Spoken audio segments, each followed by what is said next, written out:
write response dot write. Here we need to send the JSON type data. That means I am creating a simple object. So object, because JSON means it can be an object or multiple objects also. So in this we have name, and what is the name? Some Samsung TV like this. And in this we have price, and what is the price? So some price. So the price. Like this we are sending some JSON object as response. Now I compile this again. Then it is started, server started, and I make a request here and make a request here. And you see, when you make a request here, so it shows some message, failed. So this is failed. Why it is failed? You can observe here the request headers. This is response header, content type is text HTML. And you see it is unable to send the data to you. It is unable to send the response data, JSON data, it is unable to send as a response. Generally, why it is unable to send the response? Because defined MIME type, I configured the MIME type. And we are sending some data directly here. And you can see that it says that it shows invalid argument type. HTTP parser have a problem. It is showing that error there. It is showing error. At the bottom, it is showing this error. That means the parser error. Whenever the parser error comes,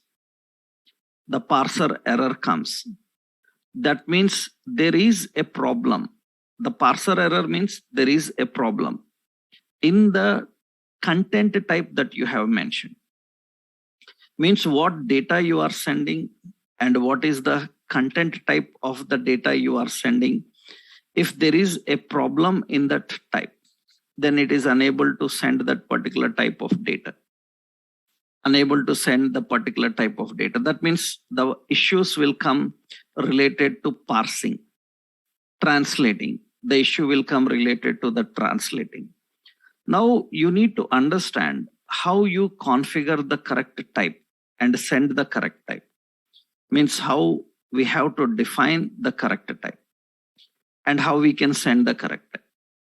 So let's see. That means we need to handle the correct data type and send the correct data type.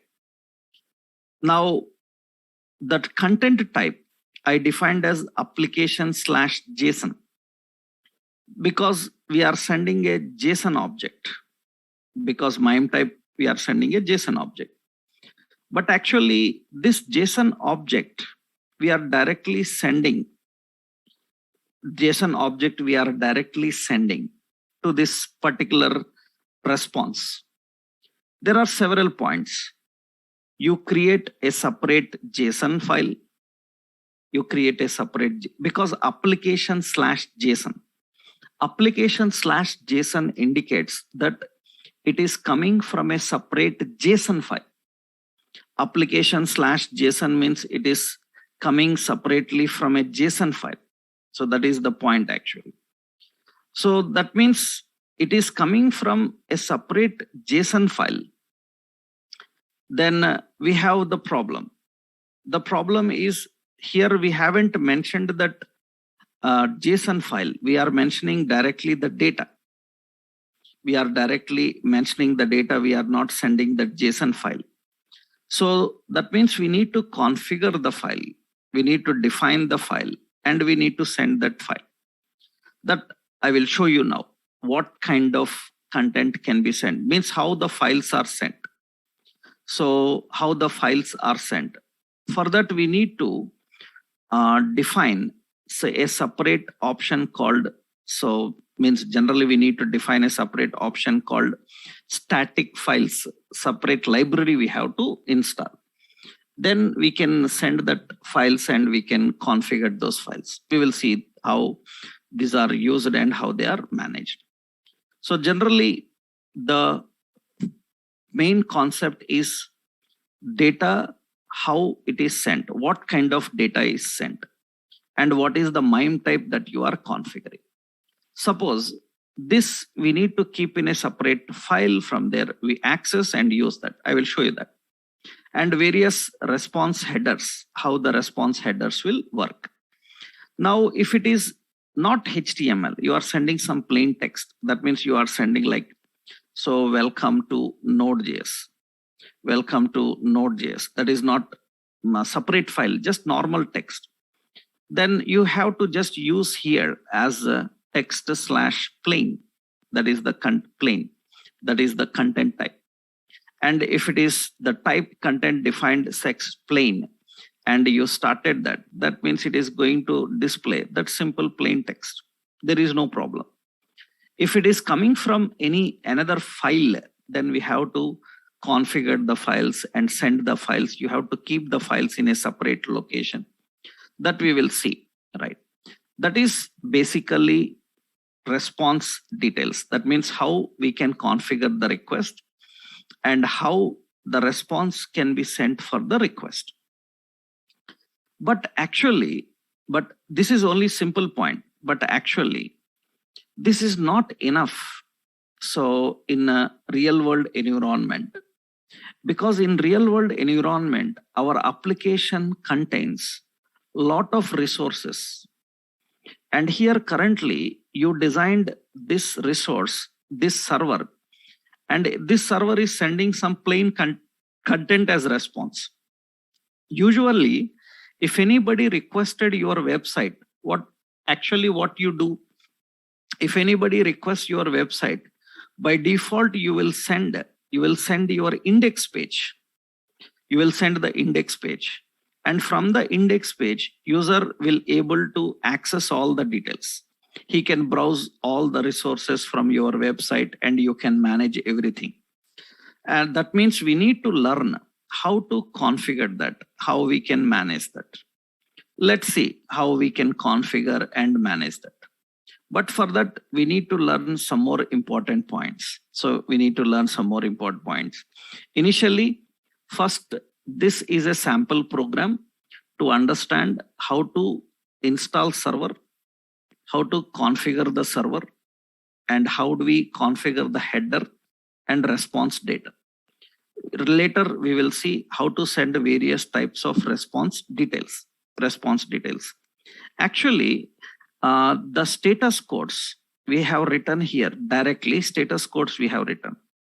But you can directly write the status code. But sometimes what people do is, these all status codes are managed in a separate library. What they do is, they install that library and access the status codes from that library and use the status codes. The advantage of that is it can easily give you the list of all the status codes so that you don't need to write the code. You can just use the text. That means here I can't write OK. So here I have to write status code only 200. So, but that means sometimes this will be little bit complex, because lot of codes are there. Knowing about every code and its reference will be difficult. That's the reason developer have an habit of writing the text instead of code. No need that. You don't need to do that actually. But if you can do that, that's more convenient. Then how we do that? Actually, what we do is we install another library. Let me open this terminal part in a separate command prompt. So yeah, this is our project. I opened in a command prompt so that it is cleanly visible. I will close this terminal. That is small in font size. Okay. Now here I am installing npm install. You can install another library. So that library is status codes library. Separate status code library will be there. So HTTP status codes are not required actually, but people have an habit of using this library to utilize all the facilities of error codes. So you can get more about the error codes, display them, --save. Okay. That means we are downloading this status codes library for our project. It is downloaded. Okay. That means now in the node modules, you have that HTTP and HTTP status code in your project. Now we have to import the status codes library also into the location. That means where, so I will install here HTTP status code. So HTTP status code, so that is, let give HTTP status. So require, and it requires this HTTP status codes module. You have to import it. Now through this HTTP status, you can access all the status codes here. Now here, instead of writing 200, you can simply write here HTTP status dot. You can get all the status codes. And you see a strikeout is shown here because in the latest versions of Node.js, they say that don't use this technique anymore, directly type the status code. That means this strikeout indicates that deprecated. Deprecated means in old versions, you need to do that.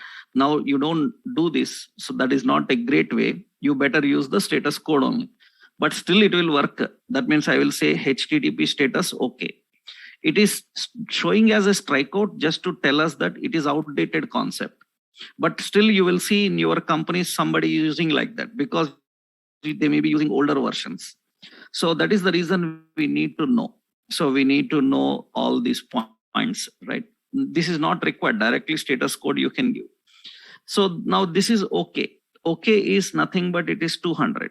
And see this declaration marked as deprecated here. That means it's no longer. It's deprecated. It's gone. Please use the new concepts. That means status codes. It says that the new option. New option means actually in the latest versions, they have a status code. So they have a status code library. That means, so you don't need to use this. You can directly use status code. So we can use status codes. So in the status code, you can access the status code like okay and all. You don't need to import this.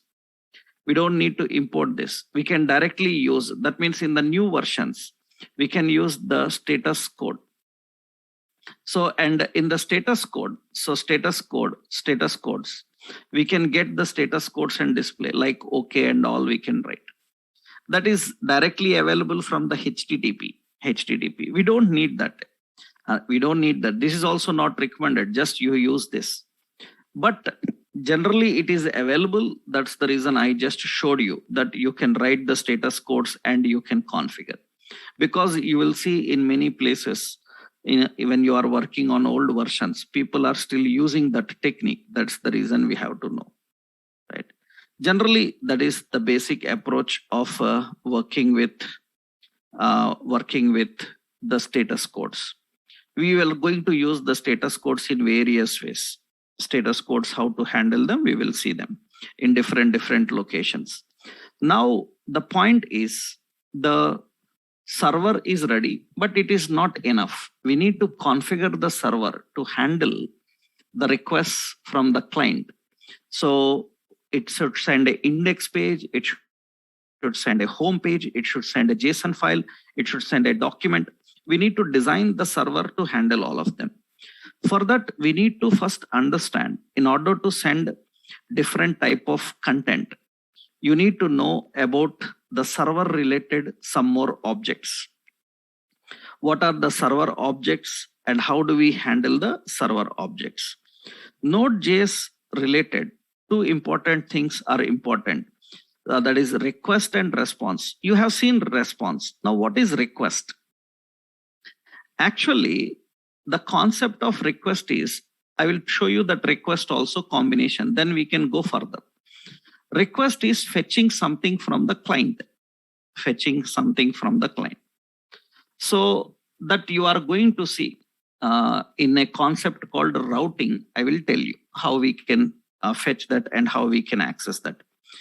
In Node.js, generally, there is a request object. So request object. This request object, how it can request various details. So how we can request various details from the client. So generally how we can access from the client. This request object is going to handle that. For that, actually, we need another library URL. You can access that URL from there. You can access the query string, and we can use the query string. So that means request URL, and we can access the query string, and we can handle it. Generally, for that, we need a separate library, and we will see that. This is not the right time to discuss this, because for that we need to learn the path, how the path is configured and defined. That means, see, usually what happens from the URL, the request comes like this, / some home, and you have some question mark. Suppose it's say electronics. So that is in that question mark, some model is equal to Samsung, like this. Then what happens is, these days now we are using routing technique. We will learn about that. In routing technique, it becomes more easy. But this is query string. Now this data they passed, we have to collect it and use it. So that is handled by the request object. Some data you sent from URL, some data you sent from a form. We have to collect the data. So, and we have to use the data. Actually, this type of server-side APIs and requests and data responses, to verify them, you can use a debugging tool called, you can download a debugger called Postman. You download Postman, because later now in various ways we are going to test it. Because now when you are learning a server-side technique, now general debuggers are not enough. You need a more better debugger. You can download this Postman. So you see in my computer, you can download free. So that means you can go Google, and here you can search for Postman. So Postman download, you can see this is the Postman tool available here. This is postman.com. You can download this Postman debugger. You can download this debugger. What is advantage of this is, now you can test all your server-side APIs requests, what kind of data is coming, what response is sending.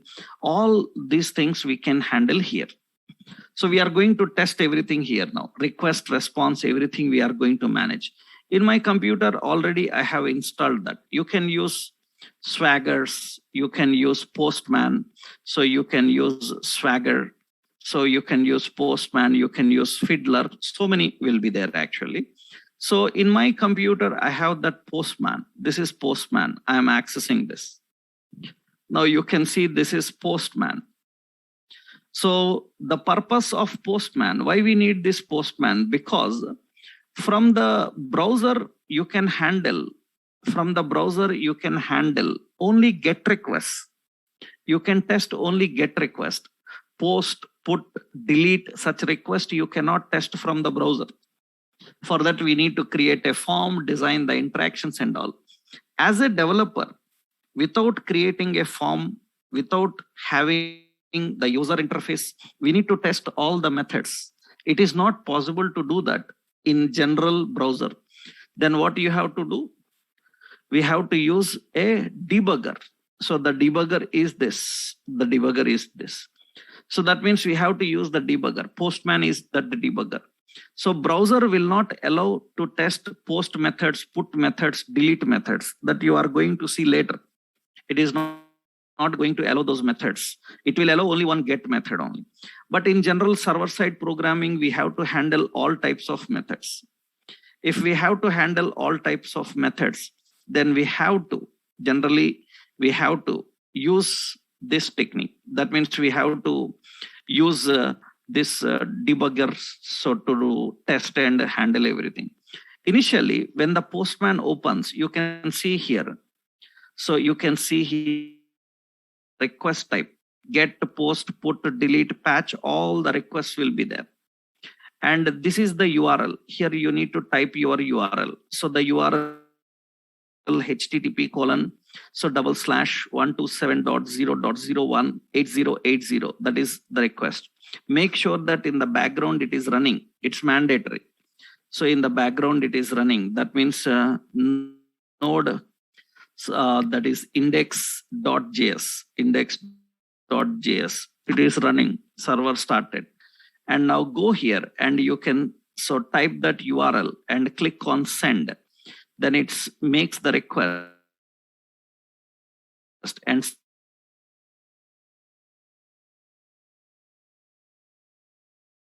that is text plain. When it responded, all that information it will display here. For developers, this will be more convenient. Not only more convenient because this is mandatory. Why? Because GET requests you can manage in your browsers. Post, put, delete like methods, you can't test them. You cannot test them. For that, you have to use this. Not only that, the APIs, fake store APIs, those APIs you can try here.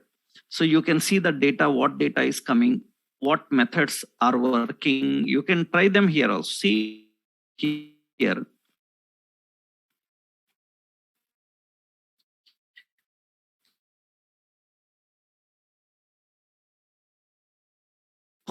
So fake store api.com/products.